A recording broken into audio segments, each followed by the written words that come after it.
Assalamualaikum warahmatullahi wabarakatuh. Saya dari kelompok 10, perkenalkan nama saya Yuslinda Octavia Rosa, NIM 19.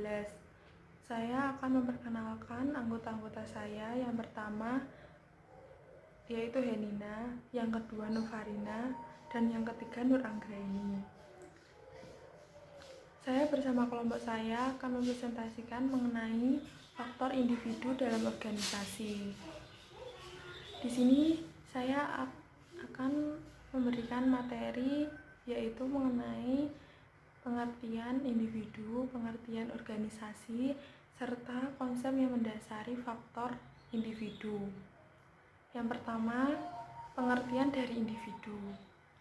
Pengertian individu merupakan kesatuan yang terbatas, yaitu sebagai manusia perseorangan, bukan sebagai manusia keseluruhan. Maka dapat disimpulkan bahwa individu adalah manusia yang memiliki peranan khas atau spesifik dalam kepribadiannya. Sedangkan pengertian organisasi adalah sebuah wadah untuk sekumpulan orang yang bekerja sama secara rasional serta sistematis yang terpimpin atau terkendali untuk mencapai tujuan tertentu, memanfaatkan sumber daya yang ada di dalamnya. Selanjutnya, ada dua konsep yang mendasari mengapa faktor individu itu perlu untuk dipelajari dan dipahami sehubungan dengan manajemen perusahaan, khususnya dalam fungsi implementasi dan fungsi perusahaan. Yang pertama adalah kontribusi. Dapat diartikan yaitu apa yang akan diberikan oleh individu bagi organisasinya. Contohnya yaitu usaha, kemampuan, keahlian, loyalitas, waktu, dan kompetensi. Sedangkan kompensasi dapat diartikan yaitu apa yang akan diberikan oleh organisasi bagi individu tersebut. Contohnya yaitu upah, kepastian dan keamanan kerja, benefit, peluang karir, status, peluang promosi. Kompensasi sendiri itu memiliki tujuan. Yang pertama, ikatan kerjasama.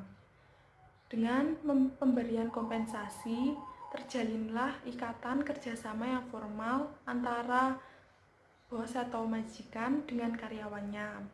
Dan yang kedua adalah kepuasan kerja.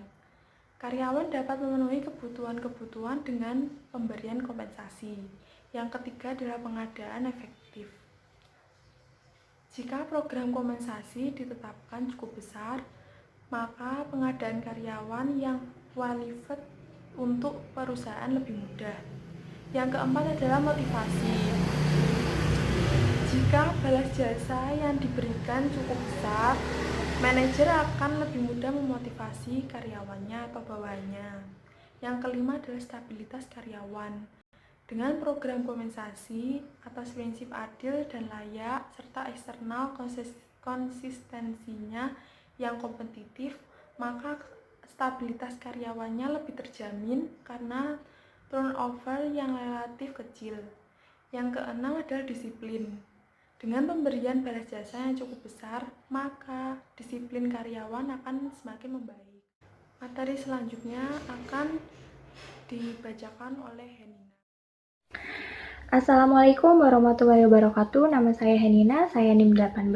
Di sini saya akan menjelaskan tentang faktor yang terkait dengan individu dalam organisasi dan faktor individu dan kepribadian.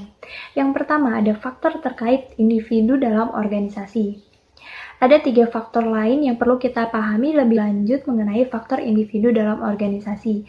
Ketiga hal tersebut adalah yang pertama, kontak psikologis. Yang dimaksud dengan kontak psikologis adalah suatu kesepakatan tak tertulis antara individu dan organisasi atau perusahaan. Kesepakatan tak tertulis tersebut adalah secara psikologis tenaga kerja tersebut akan memberikan hal yang terbaik bagi organisasi. Sebaliknya, individu tersebut memiliki semacam pengharapan kepada organisasi. Dan yang kedua, kesesuaian tenaga kerja yang dibutuhkan oleh perusahaan. Kesesuaian tenaga kerja yang dibutuhkan perusahaan terkait dengan faktor individu dari tenaga kerja. Perusahaan tidak selalu mendapatkan tenaga kerja yang benar-benar sesuai harapan dan tuntutan dalam pekerjaan. Hal tersebut bisa dikarenakan individu benar-benar tidak ada yang sempurna. Dan yang ketiga, keragaman individu dalam organisasi. Manusia ditakdirkan tidak sama, baik dari sisi belakang biologisnya, pendidikannya, karakteristik setiap individu itu berbeda-beda.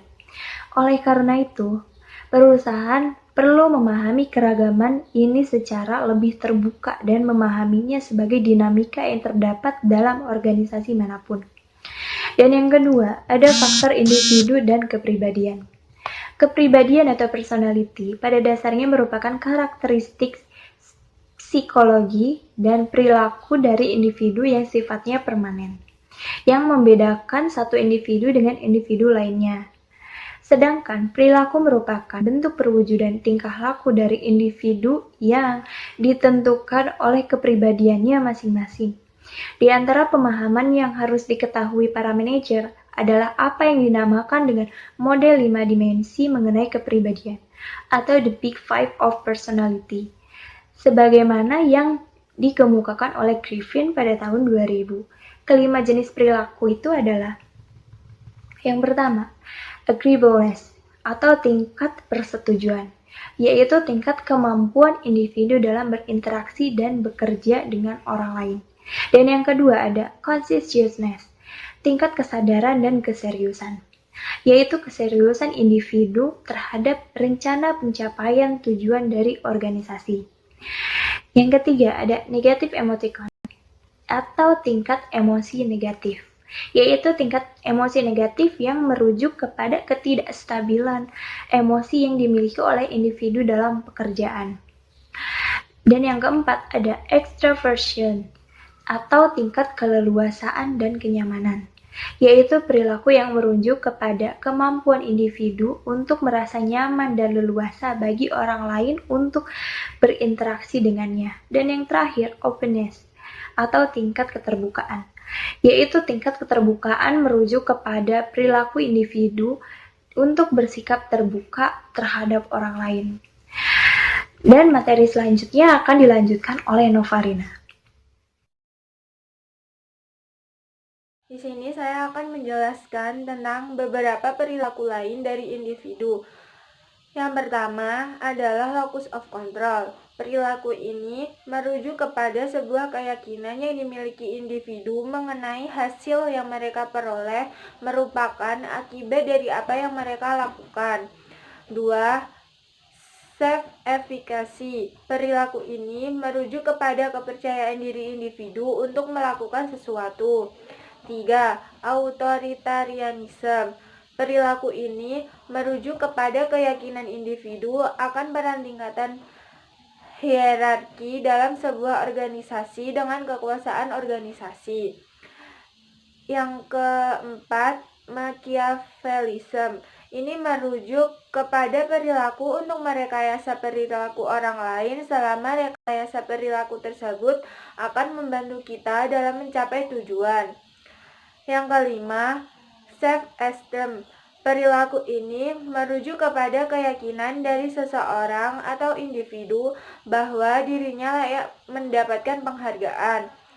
Yang keenam, risk propensity. Perilaku ini merujuk kepada kecenderungan individu dalam resiko dan menjawab tantangan. Selanjutnya, perilaku individu dan sikap berorganisasi. Sikap atau attitude pada dasarnya merupakan prinsip yang diambil oleh individu berdasarkan kepribadian, keyakinan, dan perasaannya menyangkut suatu gagasan, situasi, atau lingkungan yang dihadapinya. Griffin tahun 2000 menjelaskan bahwa sikap memiliki 3 komponen utama, yaitu komponen efektif, menyangkut perasaan yang dirasakan oleh seseorang mengenai gagasan, situasi, lingkungan yang dihadapinya. Komponen kognitif, menyangkut pengetahuan seseorang mengenai suatu yang terkait dengan gagasan, situasi, maupun lingkungan yang dihadapinya. dan komponen intens, yaitu menyangkut harapan dari seorang akibat dari gagasan, situasi, maupun lingkungan yang dihadapinya. Assalamualaikum warahmatullahi wabarakatuh. Nama saya Nur Anggraini, NIM 34. Saya akan menjelaskan beberapa isu tentang perilaku individu. Yang pertama adalah perilaku individu dan stres. Stres terjadi seiring dengan pengalaman yang dilalui oleh individu yang dinamakan General Adaptation Syndrome atau disingkat dengan GAS. Berikut tahapan-tahapan dalam GAS. Yang pertama adalah alarm, yang kedua adalah resistance, dan yang ketiga adalah exhaustion. Selanjutnya, kreativitas individu dalam organisasi. Ada beberapa faktor yang menyebabkan atau mendorong individu menjadi kreatif. Faktor tersebut adalah pengalaman individu dengan kreativitas, perlakuan terhadap individu, kemampuan kognitif dari individu. Tahapan kreativitas.